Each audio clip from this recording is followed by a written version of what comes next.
Saludamos a nuestra querida audiencia al contar el día lunes 18 de enero. Nos faltan días, escasísimos días, para escoger el destino del pueblo ecuatoriano. Pero ese no es el tema hoy día. Más bien es otro, y quisiera pedir autorización a ustedes para expresar primero un agradecimiento de manera muy sincera y sentida a los lectores que me dispensan con su privilegio, a los televidentes que ven mis vídeos diarios, que tienen que ver casi siempre con una crítica política o con una orientación de ese orden. Agradecerles porque fundamentalmente ellos se expresan en una gran mayoría en acuerdo con mi estilo de hacer y decir las cosas, que como saben es un estilo frontal.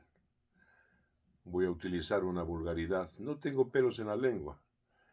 Y voy a decir algo que puede ser de mal gusto. Alguna vez yo lo remarco. Tengo mis manos limpias.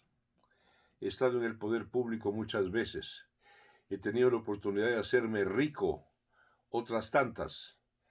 Y créanmelo, y aquí voy a decir una frase fuerte, muy propia mía. Hay que tener un binomio muy bien puesto entre las piernas para decirle no a la tentación y mantenerse, como hay muchos ecuatorianos a los cuales pertenezco, pues en la riel de la integridad, de la honestidad, viviendo al día con las manos limpias. Bueno, se trata de mi lenguaje. Soy muy cuidadoso con él, suelo ser frontal, hablo con sustantivos, adjetivos, conjugaciones inequívocas, pero muy de vez en cuando utilizo una palabra brusca. ¿Por qué? Porque lo que le llaman malas palabras son lenguaje castellano, son castizas. Las utilizaba Miguel de Cervantes en el Quijote, y en el siglo de oro español están llenos los famosos literatos, poetas, cuentistas, novelistas. Están llenos de estas palabras. Los españoles suelen ser muy crudos. Y Shakespeare. Estoy poniendo nombres con los cuales no puedo ni remotamente compararme, pero simplemente es por anécdota. William Shakespeare tenía fama y era mal visto en su tiempo en Inglaterra por mal hablado. De hecho, inventó 1500 términos nuevos, muchos de ellos bruscos. Hay personas a las cuales respeto, por minoría, que se asustan de este estilo, que de alguna manera se desestabilizan cuando oyen o leen una palabra fuerte. En parte es gente delicada, yo la respeto, pero en buena parte también pertenecen a ese estadio social, a ese segmento social que llamamos trepador y arribista, que cree que el pulimiento en las palabras, el cuidado en los términos, les permite pertenecer o sentirse más propios de una supuesta aristocracia. Permítame contarles algo a ustedes, a los que así piensan. Más que contarles, recomendarles un libro. Es de la famosa escritora británica Kitty Kelley. Kitty Kelley. Es esta dama guapa que está aquí. El libro se llama Los Windsor. Ya está borrada la palabra. Era en dorado. Los Windsor. ¿Quiénes son los Windsor? Son la realeza británica.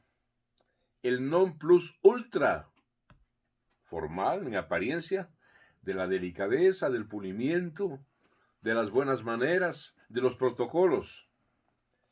Esta gente, los Windsor, están de vuelta, como todas las realezas y las aristocracias del mundo, en Europa y en cualquier parte. Están de vuelta. Y el libro que recomiendo, que es justamente el que acabo de mencionar, los Windsor, cuenta de el lenguaje macanudo que se utiliza en la corte real de Inglaterra, con Isabel, con Felipe de Edimburgo, su esposo, que dicho sea de paso, de inglés no tiene nada y es un danés, descendiente de los feroces y mal hablados y malcriados vikingos. Bueno, esta gente, llena de protocolos, de formalidades, de pompa, de solemnidades, tiene un lenguaje muy crudo entre ellos. Y se entiende por qué se sienten orgullosos de proceder en generaciones muy, pero muy atrás de guerreros, de conquistadores. Y en el lenguaje de los guerreros no hay lugar a palabras episcopales. Los guerreros son tales porque sus arengas, sus palabras, su lenguaje, su idioma, sus mensajes, sus mandos están hechos, cuajados de términos crudos y a veces hirientes. Con este antecedente quiero pasar a otro tema, pero que es concomitante con el primero. ¿Saben ustedes por qué razón estos socialistas, izquierdistas, han hecho de su capa un sayo en los últimos 15 años en el Ecuador? Porque no hay protesta, porque todo el mundo baja la cabeza, porque cuando uno como yo protesta y en la forma en que lo hace, se asustan y dicen: no, controla la lengua, Marcelo, eres muy deslenguado. ¿Cómo voy a controlar la lengua? Pues si nos han saqueado durante 15 años. Se han llevado al bolsillo 70.000 millones de dólares de propiedad del pueblo ecuatoriano, de sus impuestos. A eso no se puede bajar la cabeza, ¿no es cierto? No se puede aplaudir, no se puede tener un lenguaje mojigato, hipócrita. Hay que hablar claro, como hablan, por ejemplo, los españoles, entre otros pueblos, que suelen hacerse respetar de sus mandantes o de sus mandones. Esto quería decirles. Nos han robado, nos han saqueado.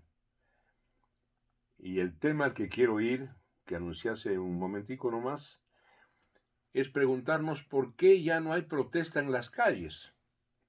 Olvídense de la pandemia. Antes de la pandemia, con todo el robo, el saqueo, el maltrato de Correa y de su hueste, su intimidación, porque le aplastó al pueblo ecuatoriano, hasta tenerlo con la cabeza gacha, Correa. Y eso no era culpa de la pandemia, no había llegado todavía. ¿Por qué razón? Porque se descubrió, se develó el mito de la capacidad digna de protesta de los colectivos humanos en el Ecuador. No hay tal. Perdónenme que les digan, con razón nos llaman un pueblo pacífico y bendito sea Dios, somos pacíficos. Porque la protesta era ejercida y protagonizada por los grupos sociales de izquierda, sindicatos, indígenas, organizaciones gremiales, grupos procomunistas, marxistas, grupos sindicales en definitiva.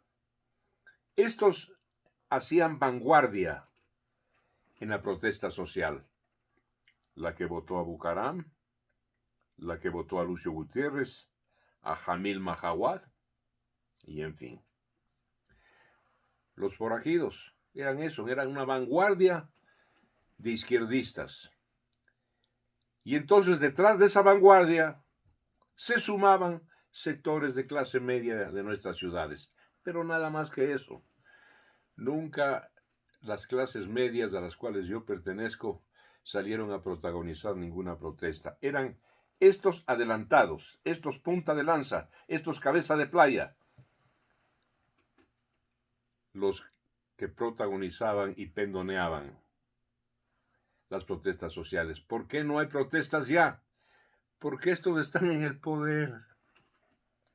¿Quién está en el poder? La izquierda, los sindicatos, en gran medida los propios indígenas, las organizaciones sociales.